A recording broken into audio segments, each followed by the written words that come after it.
तो चलिए आज शुरू करते हैं इंटीग्रेशन क्लास 12th। तो आज हम इंटीग्रेशन शुरू करने जा रहे हैं। तो बेसिकली आपके नॉलेज के लिए बता दूं कि इंटीग्रेशन क्या है। Integration is the reverse process of differentiation. मतलब इंटीग्रेशन क्या है, किसी जो है डिफरेंशिएशन की रिवर्स प्रोसेस है। अगर हम डिफरेंशिएशन का उल्टा कर दें तो हमें इंटीग्रेशन मिलता है। तो बेसिकली सबसे पहले हम फॉर्मूलाज की तरफ बढ़ते हैं। तो पहला हमें फॉर्मूला दिया है D over D X of X की power n plus one upon n plus one. इसका अगर हम डिफरेंशिएशन करते हैं तो हमें मिलता है x की पावर n। और अगर मैं रिवर्स प्रोसेस की बात करूं तो हमें दिया गया है इंटीग्रेशन ऑफ x की power n dx equals to x की power n plus one upon n plus one. तो बेसिकली हमारा जो है ये इंटीग्रेशन के फॉर्मूलाज हो गए और ये डिफरेंशिएशन के। तो दोनों फॉर्मूले एक साथ हैं। अब देखिए, जब हम इंटीग्रेशन की बात करते हैं तो सबसे पहले एक इंटीग्रेशन का साइन बनाते हैं। अगर हम कहें तो एक s को खींच करके हम लंबा कर लेते हैं और साथ में पीछे से dx लिखते हैं। हमेशा क्या लिखते हैं, dx। मान लीजिए पहला फॉर्मूले पे आता हूं, x की पावर n का अगर मुझे इंटीग्रेशन करना हो तो वो बनता है x की power n plus one upon n plus one. मतलब हमने क्या सीखा कि जब हम x की पावर n का डिफरेंशिएशन इंटीग्रेशन करें तो हमें पता चलता है कि एक पावर बढ़ जाती है और अपॉन में n प्लस वन आता है। तो अगर मैं एक एग्जांपल यहां पर लूं तो मुझे मिलता है इंटीग्रेशन ऑफ x की पावर 2 dx। मैं x की पावर 2 dx का अगर इंटीग्रेशन करूं तो मैंने कहा था पावर एक बढ़ जाती है और नीचे भी आ जाता है। तो मतलब क्या हो जाएगा, x की पावर 2 प्लस वन और अपॉन में भी 2 प्लस वन। तो फाइनल आंसर हमें मिलता है x की पावर 3 अपॉन 3। और ऑलवेज हमेशा यहां पर एक c प्लस सी लगेगा। ये कांस्टेंट है, ये आगे बताया जाएगा जब आपको जो है इंटीग्रेशन के टाइप्स के बारे में डिस्कस करेंगे। तो x square plus one, power हमारी क्या हो गई, एक पावर बढ़ गई और नीचे भी वही पावर आ जाती है। तो एक और एग्जांपल लेते हैं। मान लीजिए इंटीग्रेशन ऑफ x की पावर 4 dx हो। तो मैंने कहा था x में एक पावर बढ़ जाती है तो ये हो गया 4 प्लस वन और अपॉन में भी पावर बढ़ जाती है 4 plus one plus C. So equal to मिलता है x की पावर 5 अपॉन 5। तो बेसिक ये पहला फॉर्मूला हो गया जो बहुत ज्यादा यूज होने वाला है। उसके बाद आते हैं नेक्स्ट कि इंटीग्रेशन ऑफ मैं हाईलाइट करता हुआ चलता हूं आपके लिए। Integration of 1 upon x dx equal to होता है log x। क्या होता है, log x। log e base x भी जनरली बोला जाता है, log x। उसके बाद चलते हैं नेक्स्ट में, इंटीग्रेशन ऑफ e की power x dx, always e की पावर x। तो e की पावर x का अगर इंटीग्रेशन करेंगे तो ऑलवेज e की पावर x ही होगा, आगे चलते हैं। उसके बाद है इंटीग्रेशन ऑफ a की पावर x dx। तो ऑलवेज होता है a की power x upon log a या log e बेस a भी बोलते हैं। तो ये जनरली फॉर्मूला आपको याद करने होंगे। उसके बाद आते हैं बेसिक्स में, ट्रिग्नोमेट्रिक में आते हैं, ट्रिग्नोमेट्रिक रेशियोज में। तो उसके बाद अगर हम integration of sin x dx करें तो मिलता है माइनस का cos x। क्या मिलता है, माइनस का cos x प्लस c। उसके बाद अगर इंटीग्रेशन ऑफ cos x करें तो हमें मिलता है sin x। Integration of cos x करें तो मिलता है sin x। तो आप यहां देखेंगे कि सबसे पहले हमने फॉर्मूला की बात की थी x की पावर n का अगर इंटीग्रेशन करें, और उससे पहले मैंने बात कही थी कि जो हमारा इंटीग्रेशन होता है वो क्या है, रिवर्स प्रोसेस है डिफरेंशिएशन का। तो डिफरेंशिएशन के रिवर्स प्रोसेस को ही हम इंटीग्रेशन कहते हैं। तो ये बेसिक फॉर्मूला हैं जो आपको याद करने ही होंगे, बिना फॉर्मूला के काम नहीं चलना है। उसके बाद आते हैं integration of x square dx। तो ये होता है 10x। Integration of x square dx होता है 10x। उसके बाद आते हैं integration of x square x dx। तो हो जाएगा माइनस का cot x। क्या हो जाएगा, माइनस का cot x। Then integration of sec x 10x। तो होता है sec x। उसके बाद integration of cos x cot x का होता है माइनस cos x। अब एक चीज यहां पर याद करने का तरीका ये है कि ये c वाला है, मतलब cos x से यूज हुआ है तो यहाँ c में भी क्या आएगा, नेगेटिव आएगा, cos x आएगा और नेगेटिव आएगा। और अगर यहाँ देखूं cosec x, ये वाले में अगर मैं देखता हूं, ये वाले में अगर मैं देखूं तो यहाँ भी c आता है लेकिन नेगेटिव का, मतलब c के साथ c और नेगेटिव, c के साथ c नेगेटिव, तो वो cosec स्क्वायर x का होता है माइनस cot x और cosec x cot x का होता है माइनस cosec x।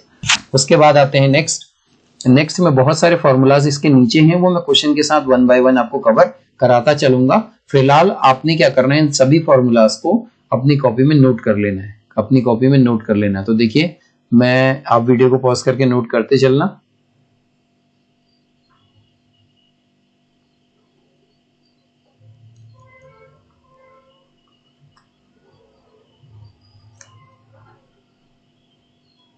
मैं इन सभी फॉर्मूलाज को क्वेश्चन के साथ एक्सप्लेन करता चलूंगा। तो बेसिक जितने थे वो मैंने ओरली बता दिए हैं, आप इसको वीडियो को पॉज करके नोट कर लीजिए। आई होप आपने कर लिया होगा। आते हैं एक्सरसाइज में। अब देखिए, सबसे पहले आपको दिया गया है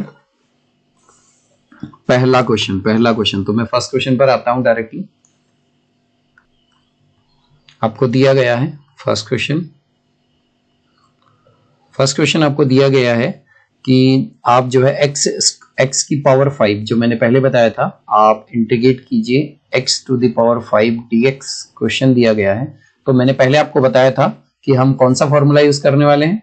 मैंने आपको फॉर्मूला बताया था कि integration of x to the power n dx equal to, always क्या होता है, ऑलवेज होता है x की power n plus 1 upon n plus 1 plus c। तो मैं इसी का अगर यूज करूं तो देखिए क्या, पावर में एक बढ़ जाता है, पावर में एक नंबर बढ़ जाता है। तो यहां क्या हो जाएगा, x की पावर 5 प्लस 1 अपॉन 5 प्लस 1, तो इक्वल टू इसका आंसर आ जाता है x की power 6 upon 5 plus c। x की पावर 6 अपॉन 6, यहां 5 प्लस 1 6 होना चाहिए। इसको हटाते हैं,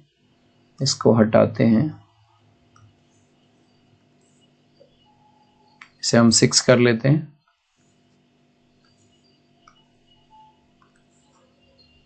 अपॉन 6 प्लस सी। उसके बाद आते हैं सेकंड क्वेश्चन में। यहीं से हम सेकंड क्वेश्चन कर लेते हैं। सेकंड पार्ट बी दिया गया है। मैं यहाँ आपको सभी एग्जांपल्स एज वेल एज सभी एग्जांपल्स के साथ एक्सरसाइज भी सॉल्व करवाने वाला हूं।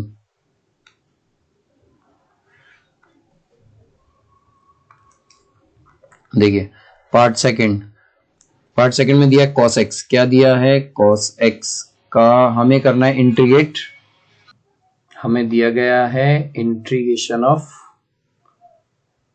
cos x dx, तो आपको मैं फिर से रिवाइज करा दूं। मैंने आपको फॉर्मूला बताया था, फॉर्मूला सीट में अगर मैं आपको लेकर के जाऊं तो फॉर्मूला सीट में मैंने आपको फॉर्मूला दिखाया था कि ये यहां आपको दिया गया है,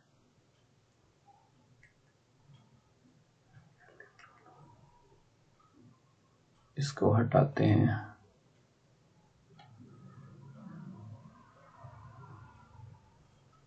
तो फॉर्मूला सीट में मैंने आपको दिखाया था कि हम यहां देखते हैं, हमें दिया है कि integration of cos x dx होता है sin x प्लस c। तो इसका मतलब कि अभी हमें यहाँ दिया गया है cos x dx, तो इसका जो है ये हो जाएगा sin x प्लस c। तो हमारा ये सेकंड पार्ट हो गया। उसके बाद आते हैं नेक्स्ट में। फिर दिया है इंटीग्रेशन ऑफ जीरो। हमें दिया है इंटीग्रेशन ऑफ जीरो dx। तो अगर मैं इसको इंटीग्रेट करूं तो मिलता है मेरे को, जीरो का इंटीग्रेशन ऑलवेज जीरो होता है, लेकिन प्लस सी तो हमें लगाना ही पड़ेगा जो एक कांस्टेंट का काम करता है। तो हमारा फाइनल आंसर हो जाएगा इक्वल टू सी। उसके बाद आते हैं नेक्स्ट क्वेश्चन नंबर 3 का पहला पार्ट हमको दिया गया है। क्वेश्चन नंबर 3 का पहला पार्ट अगर मैं देखूं,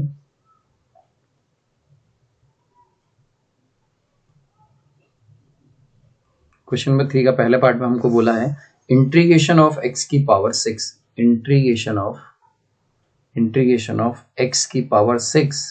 dx। ये तो बहुत आसान क्वेश्चन हो गया।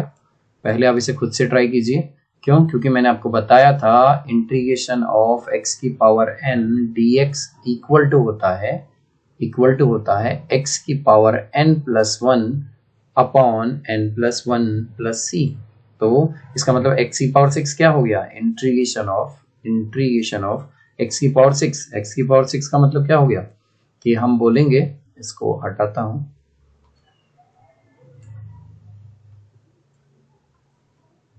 तो हम इसे बोलते हैं x की power 6 plus 1 upon 6 plus 1 plus c equal to, answer हमें मिलता है x की power 7 upon 7 plus c, x की पावर 7 प्लस 7 c। तो ये आपके प्रैक्टिस के लिए काफी अच्छे क्वेश्चन हो जाते हैं। उसके बाद सेकंड पार्ट, इसी का सेकंड पार्ट हमको दिया गया है।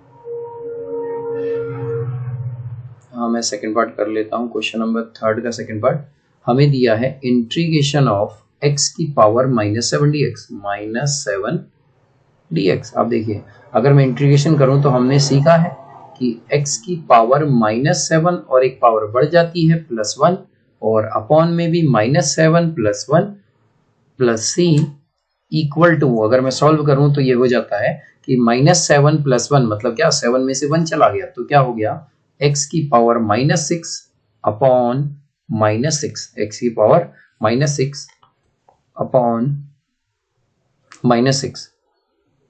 तो उसके बाद आगे बढ़ते हैं, यहाँ प्लस सी आ जाएगा, उसके बाद नेक्स्ट क्वेश्चन पे आते हैं। तो नेक्स्ट क्वेश्चन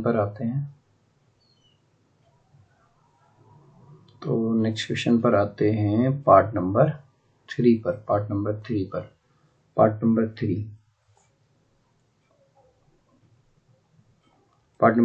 तो पार्ट नंबर 3 में दिया गया है इंटीग्रेशन ऑफ 3 की पावर x मल्टीप्लाई बाय 5 की पावर -x इंटू dx। अब बताइए, क्या हम एक बेसिकली हमने जो है छोटी क्लासेस में फॉर्मूला पढ़ा है, मैं उसे यहाँ पर रिप्रेजेंट करना चाहूंगा कि वो फॉर्मूला होता है, अगर हमारे पास a की पावर m हो इंटू b की पावर m हो, तो देखिए यहाँ क्या है, ये पावरें सेम है, एक माइनस की एक प्लस की, बस इतना फर्क है। अगर ये दोनों सेम हो तो हम क्या लिख सकते हैं, ये वाली तो माइनस में रहेगी ऑब्वियसली, ये माइनस में, तो मैं माइनस में रिप्रेजेंट करता हूँ। तो इसको हम क्या लिख सकते हैं, अगर हमें इसे लिखना हो तो हम इसे ये लिख सकते हैं a अपॉन बी। क्यों? क्योंकि ये माइनस का था, इसको हम अपॉन में ले गए, a upon B raise to the power -m। हम इस बात को ऐसा लिख सकते हैं। तो मैं बेसिकली इसको लिखूंगा integration of 3/5 raise to the power x। क्यों? क्योंकि इसकी पावर क्या हो गई, इसकी पावर x हो गई। यहाँ पर से माइनस हट जाएगा, ये माइनस बाय मिस्टेक है, इस माइनस को हटा देता हूँ। उसके बाद dx, ये ऐसा हो गया। अब देखिए ये क्या दिखता है, हमको दिखता है इंटीग्रेशन ऑफ a की पावर x। क्या दिखता है, इंटीग्रेशन ऑफ a की पावर x। हमने सबसे पहले इस क्वेश्चन को इस फॉर्मूले के फॉर्मेट में लेकर के आए, तो 3/5 की पावर x dx हो गया। अब हमने पढ़ा है इंटीग्रेशन ऑफ a की पावर x। मैं वापस आपको रिमाइंड कर रहा हूँ, इंटीग्रेशन ऑफ a की पावर x फॉर्मूला शीट पर ले जाता हूँ। इंटीग्रेशन ऑफ a की पावर x, ये देखिए इंटीग्रेशन ऑफ a की पावर x, यहाँ मैंने आपको बताया था इंटीग्रेशन ऑफ a की पावर x ऑलवेज होता है a की पावर x log a। तो हम इसको लिखते हैं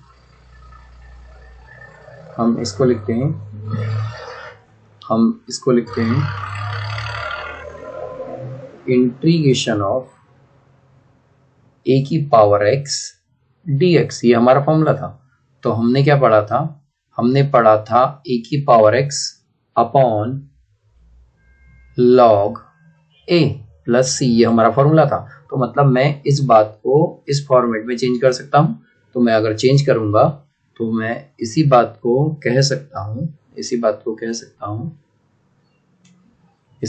सकता हूं कि हमने लिखा a की पावर x, तो मतलब क्या हो गया, 3/5 की पावर x अपॉन, क्योंकि a का काम 3/5 कर रहा है और x यहाँ पर पावर है, अपॉन लॉग a, क्या पढ़ा है हमने, upon log a, upon log, और a का काम कर रहा है 3/5, लॉग 3/5 प्लस c। तो ये हमारा फाइनल आंसर हो गया, ये हमारा फाइनल आंसर हो गया। तो ये जो हमारे राइट हैंड साइड में दिए हैं ये सभी मैंने फॉर्मूलाज दे दिए, और उसके बाद यहाँ आंसर। उसके बाद नेक्स्ट में आते हैं। क्वेश्चन नंबर नेक्स्ट हमको दिया गया है, क्वेश्चन नंबर नेक्स्ट हमको दिया है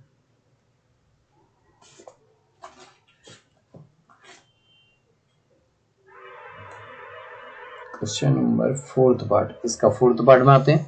तो फोर्थ पार्ट हमको दिया है थर्ड रूट ऑफ x। क्या दिया है, third root of x, third root of x का इंटीग्रेशन dx, इंटीग्रेशन करेंगे। तो क्या हम थर्ड रूट ऑफ x को ये लिख सकते हैं, आपको पहले से पता है, इंटीग्रेशन ऑफ x की पावर 1/3 लिख सकते हैं dx, क्योंकि ये थर्ड रूट ऑफ है, अगर रूट हटेगा तो उसकी पावर 1/3 हो जाएगी, इक्वल टू अब हमने पढ़ा है क्या फॉर्मूला पढ़ा है, हमने पढ़ा है कि अगर इंटीग्रेशन ऑफ x की पावर n dx हो तो हम उसे रीराइट कर सकते हैं, क्या आप उसे रीराइट कर सकते हैं x की power n+1 upon n+1 plus c के फॉर्मेट में ला सकते हैं। तो मैं इस क्वेश्चन को अगर करूं तो ये बन जाएगा इंटीग्रेशन, अच्छा इंटीग्रेशन हटा देते हैं, डायरेक्टली इंटीग्रेट कर देते हैं। अगर मैं इसे इंटीग्रेट कर दूं डायरेक्टली तो ये मिल जाता है क्या, x की पावर 1/3 प्लस 1, एक पावर बढ़ जाती है, और अपॉन में भी 1/3 प्लस 1। अगर मैं प्लस c इसे सॉल्व करता हूं तो मिलता है x की पावर 3 1 जा 3 n 1 4, x की पावर 4/3 अपॉन 4/3 प्लस c। अगर मैं इसको और अगेन रीराइट करूं तो मैं इसे लिख सकता हूं x की पावर 4/3, और साथ में अगर ये 4/3 को मैं क्या कर दूं, 4/3 को कन्वर्स कर दूं तो ये बन जाता है 3/4। क्या बन जाता है, 3/4 प्लस c, 3/4 प्लस c। तो ये फाइनल आंसर हो गया। उसके बाद आते हैं नेक्स्ट में, नेक्स्ट फिफ्थ पार्ट में आते हैं। तो फिफ्थ पार्ट हमको दिया गया है इंटीग्रेशन ऑफ x की पावर -9, इंटीग्रेशन ऑफ x की पावर -9 dx। तो फिर से वही क्या बताया था मैंने कि x की पावर -9, उसमें एक पावर बढ़ जाती है और अपॉन में भी एक पावर बढ़ जाती है, प्लस c। अगर इसको एम्प्लाइज करें तो हमें मिलता है x की पावर, देखिए माइनस का 9 और प्लस का 1 बन गया, माइनस का 8 कम हो गया, अपॉन -8, तो प्लस c। ये हमारा फाइनल आंसर हो जाता है, माइनस x की पावर -8 अपॉन 8। उसके बाद आते हैं नेक्स्ट में, पार्ट नंबर 6 में। पार्ट नंबर 6 अगर मैं देखूं तो पार्ट नंबर 6 हमको दिया गया है इंटीग्रेशन ऑफ 2 रूट x की पावर -8 dx, x की पावर -8 dx। अब देखिए अगर हमें इसे इंटीग्रेट करना है तो क्या मैं इसको रीराइट ऐसे कर सकता हूं, देखिए इंटीग्रेशन ऑफ, मैं आराम से इसे लिखता हूं, इंटीग्रेशन ऑफ। अब देखिए ये 2 क्या है, कांस्टेंट वैल्यू है, कांस्टेंट वैल्यू को हम बाहर निकाल देते हैं, 2 हमने बाहर निकाल लिया। अब देखिए क्या मैं इस वाले x की पावर -8 को ऐसा लिख सकता हूं, x की पावर -8 एज इट इज पूरे रेस टू द पावर 1/2 क्यों, क्योंकि हम रूट को लिख सकते हैं 1/2 और x की पावर -8 अपनी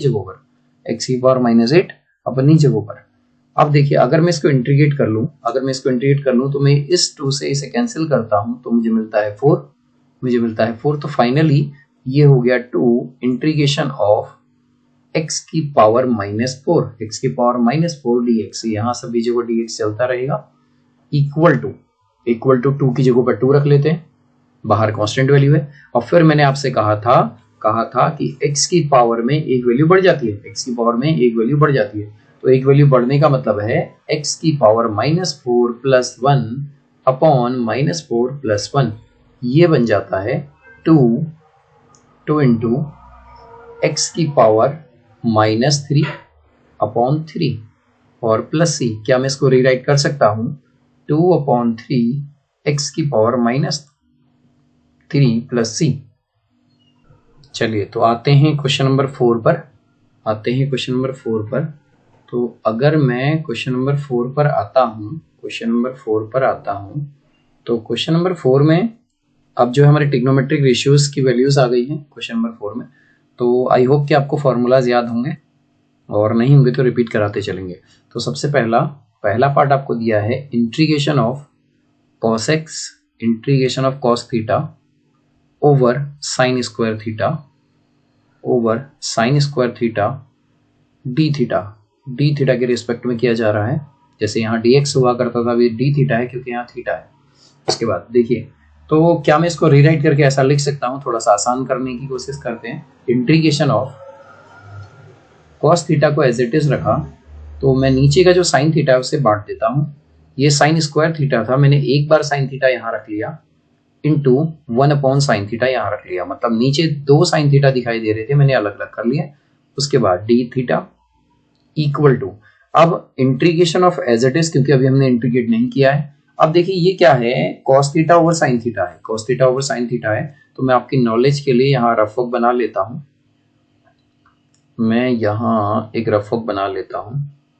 एक रफ वर्क बनाता हूँ इस तरफ।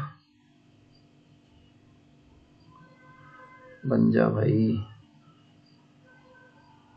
एक रफ वर्क बना लेता हूँ। तो जब मैं रफ वर्क बनाऊं तो यहाँ रफ वर्क करते हैं। देखिए आपने क्लास 10th लेवल पे ट्रिग्नोमेट्री में पढ़ा होगा कि जब आपके पास cos theta over sine theta हो, क्या हो? cos theta over sine theta हो, तो हम इसको बोलते थे, cos theta over sine theta को बोलते हैं cot थीटा। ये जनरल फॉर्मूला है हमारा। उसके बाद अगर आपके पास sine theta over cos theta हो, हम इसको बोलते हैं tan थीटा। तो ये तो मैंने रफ में आपके लिए फॉर्मूला डिनोट कर दिया। अब देखिए ये क्या है? cos theta over sine theta. Integration अपनी जगह पर वैसे ही है, तो cos theta over sine theta को मैं क्या लिख सकता हूँ? cot थीटा लिख सकता हूँ। क्या लिख सकता हूँ? cot थीटा लिख सकता हूँ। ये तो बन गया cot थीटा। अब क्या बचा? 1/sin theta. 1/sin थीटा भी मैं आपको बता दूं कि 10th लेवल में क्या होता है। 1/sin थीटा इक्वल टू होता है कोसेक थीटा। तो मैं इस 1/sin थीटा को क्या लिखता हूं? Into cosec theta. ये हो गया हमारा cot theta into cosec theta. अब देखो बच्चों, मैं वापस, अभी ये डी थीटा अपनी जगह पर रहेगा यहाँ। अब मैं वापस आपको लेकर के जाता हूं, कहाँ? वहीं लेके जाता हूं फॉर्मूला शीट पर। देखिए आपने एक चीज देखी होगी कि integration of cosec theta and cot theta. देखिए integration of cosec theta and cot theta, इसको डायरेक्टली हम क्या लिख सकते हैं? माइनस कोसेक थीटा लिख सकते हैं। क्या लिख सकते हैं? Minus cosec theta. तो इंटीग्रेशन ऑफ क्या? फिर से याद रखिए, cosec theta into cot theta, cosec theta into cosec theta, cot theta. ये देखिए cosec theta into cot theta का इंटीग्रेट क्या होता है? Minus cosec theta. तो मैं इस पूरे वैल्यू को लिख सकता हूं माइनस कोसेक थीटा प्लस सी। तो ये हमारा फाइनल आंसर आ गया। आते हैं सेकंड क्वेश्चन पर आते हैं। अगर मैं सेकंड क्वेश्चन पर आऊं, थोड़ा सा इसका कलर चेंज कर लेते हैं ताकि देखने में भी थोड़ा इंटरेस्टिंग हो। तो सेकंड पार्ट पर आते हैं। सेकंड पार्ट, तो देखिए सेकंड पार्ट में हमको दिया है sign theta over cosec square theta. हमको दिया है सेकंड पार्ट में sine theta, integration of sine theta upon cos square theta और डी थीटा। अब देखिए ये क्या हो गया? अगर मैं इसको थोड़ा सा डिफाइन करने की कोशिश करूं, तो क्या मैं इसको ऐसा रीराइट लिख सकता हूं बच्चों? ये साइन थीटा अपनी जगह पर और इंटीग्रेशन भी अपनी जगह पर है। नीचे क्या है? 2 कॉस है, कॉस स्क्वायर है, 2 कॉस है। तो मैं क्या करता हूँ? एक कॉस इसके नीचे दे देता हूँ, कॉस थीटा मल्टीप्लाई बाय, और एक कॉस थीटा को बाहर रख लेता हूँ, कॉस थीटा, और डी थीटा अपनी जगह। और अभी तक कुछ भी इंटीग्रेट नहीं हुआ, हमने थोड़ा सा आसान कर लिया। अब देखिए ये क्या है? Sign theta over cos theta. मैंने पहले बताया था यहाँ सेकंड नंबर पर, sign theta over cos theta को हम क्या लिखते हैं? Ten theta. तो मैं इंटीग्रेशन सेम एज, मैं इसको लिख सकता हूं टेन थीटा, और ये क्या है 1 ओवर कॉस, क्या है 1 ओवर कॉस, 10th लेवल पर हमने पढ़ा है, यहाँ पर लिख लेते हैं 1 over cos theta equal to होता है सेक थीटा, इक्वल टू होता है सेक थीटा। तो भैया इस पूरी बात को साइन थीटा ओवर कॉस को लिख लिया 10, 1 ओवर कॉस को हम क्या लिख सकते हैं सेक, क्या लिख सकते हैं इनटू सेक थीटा, और डी थीटा अपनी जगह पर। अभी तक हमने इंटीग्रेशन नहीं किया है, इंटीग्रेशन नहीं किया है। अब देखिए यहाँ देखिए अब क्या हो गया हमारे पास, integration of tan theta into sec theta, integration of tan theta और सेक थीटा। अब मैं वापस आपको फॉर्मूला शीट पर फिर से लेके जा रहा हूँ, मैं बार बार लेके जा रहा हूँ ताकि आपको याद रहे। अब देखिए मैंने इस वाले फॉर्मूला को, देखिए इस वाले फॉर्मूला को, इस वाले अगर फॉर्मूला को देखूं तो हमें दिया है सेक थीटा इंटू या सेक एक्स दिया है, sec x into tan x होता है, क्या सेक एक्स होता है, sec x into tan x क्या होता है, सेक एक्स होता है। तो अगर मैं यहाँ अपने क्वेश्चन को देखता हूँ, यहाँ क्वेश्चन को देखता हूँ तो मुझे क्या दिखाई देता है, मुझे दिखाई देता है कि tan theta into sec theta, तो tan theta into sec theta को क्या लिख सकते हैं बच्चों, सेक थीटा लिख सकते हैं, हम इसको लिख सकते हैं सेक थीटा प्लस सी। तो ये हमारा फाइनल आंसर हो गया। तो ये हमारा पार्ट नंबर सेकंड। अब आते हैं पार्ट नंबर थर्ड पर, अब आते हैं पार्ट नंबर थर्ड पर। तो पार्ट नंबर थर्ड हमारे लिए है, पार्ट नंबर थर्ड में हमको दिया गया है कोसेक स्क्वायर थीटा। अब फिर से यहां मुझे फॉर्मूला की आवश्यकता पड़ेगी 10th लेवल का, cosec square theta plus sign square theta, क्या दिया है cosec square theta plus sign square theta upon cos square theta, upon cos square theta. ये मैंने इंटीग्रेशन किया और डी थीटा, थीटा के रिस्पेक्ट में कर रहे हैं। अब देखिए इंटीग्रेशन अपनी जगह पर मुझे ये दिखता है cos square theta plus sign square theta. मैं फिर से वापस आपको लेकर के जाऊंगा क्लास 10th में, तो यहां से एक सेपरेट पार्ट ले लेते हैं।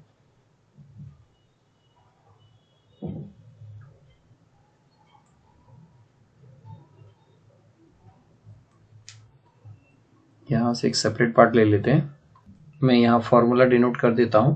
तो यहाँ आपको दिया गया है cos square theta plus sign square theta, तो इसका फॉर्मूला हमारा, यहाँ मैं बता दूं कि फॉर्मूला हमने 10th लेवल में पढ़ा था, sin square theta plus cos square theta equal to 1, क्या होता है इक्वल टू 1। तो बच्चों ये वही दिख रहा है हमको, sign square theta plus cos square theta, तो मैं इसको बोल सकता हूँ 1, और अपॉन में दिख रहा है कॉस स्क्वायर थीटा, अपॉन में दिख रहा है कॉस स्क्वायर थीटा, और d theta as it is. अब देखिए अब ये क्या हो गया 1 अपॉन कॉस स्क्वायर थीटा। मैंने अभी आपको बताया था कि 1 अपॉन कॉस को क्या लिख सकते हैं, यहाँ 1 अपॉन कॉस को सेक्स लिख सकते हैं, तो ये 1 अपॉन कॉस है, 1 अपॉन कॉस को लिख सकते हैं सेक थीटा। अब देखिए ये स्क्वायरिक फॉर्म है तो मैं यहाँ भी स्क्वायर दे देता हूँ, और इंटीग्रेशन अपनी जगह, डी थीटा भी अपनी जगह, मतलब क्या अब फाइनल हम कहाँ पहुंच गए, integration of sec square theta में, integration of sec square theta में। तो integration of sec square theta क्या होता है बच्चों, integration of sec square theta मैंने आपको फॉर्मूला शीट में बताया था कि integration of sec square theta होता है, integration of sec square theta होता है tan theta, integration of sec square theta होता है टेन थीटा प्लस सी। मैं आपको रिमाइंड करा देता हूं वापस वहीं ले जाकर जहां मैंने फॉर्मूला शीट दी थी। तो इंटीग्रेशन ऑफ ये वाला सेक स्क्वायर थीटा होता है tan theta, sec square theta का इंटीग्रेशन होता है टेन थीटा। तो हमने क्या किया, सेक स्क्वायर थीटा का इंटीग्रेशन लिख दिया tan theta, sec square theta का इंटीग्रेशन लिख दिया tan theta. Now come to the next part में आते हैं, पार्ट नंबर 4, क्वेश्चन 4 का पार्ट नंबर 4। यहां दिया गया है integration of 1 upon sin square theta, integration of 1 upon sin square theta d theta equal to. अब बच्चों मैंने अभी आपको बताया था फॉर्मूला शीट में, वापस ले आता हूं ये वाली, कि 1 अपॉन साइन थीटा को हम क्या लिख सकते हैं, cosec theta. 1 upon sign theta को हम लिख सकते हैं कोसेक थीटा। अगर अब मैं यहाँ क्वेश्चन देखूं तो ये 1 अपॉन साइन थीटा है, 1 अपॉन साइन थीटा है, तो मैं इसको क्या लिख सकता हूँ, 1 अपॉन साइन थीटा इंटीग्रेट वैसे ही रहेगा, कहलाता है कोसेक थीटा। क्या कहलाता है, कोसेक, लेकिन ये स्क्वायरिक टर्म है तो ये हो जाएगा कोसेक स्क्वायर थीटा और डी थीटा। तो कोसेक स्क्वायर थीटा का इंटीग्रेशन मैंने पीछे आपको कराया था, तो मैंने बताया था वो होता है माइनस का कॉट थीटा, माइनस का कॉट थीटा, इसको हटाते हैं, माइनस का कॉट थीटा,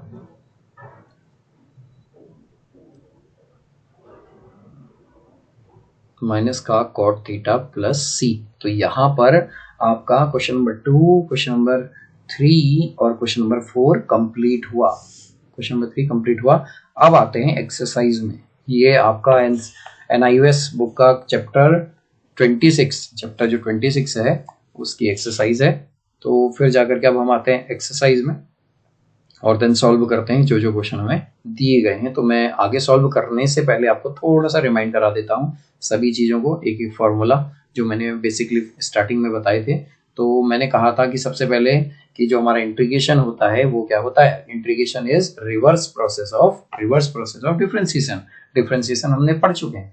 तो आप देखिए, तो मैंने बताया था x की पावर n dx होता है x की पावर n+1 अपॉन n+1, मतलब क्या कि एक पावर बढ़ जाती है, एक पावर बढ़ जाती है, मतलब +1 आ जाता है ऊपर भी और नीचे भी। और सभी फॉर्मूलाज को आपने कॉपी में नोट डाउन करते हुए लर्न कर लेना है। और ये बेसिक हमने आसान से क्वेश्चन सॉल्व कर लिए। मिलते हैं अगले लेक्चर में अगली एक्सरसाइज को सॉल्व करने के लिए।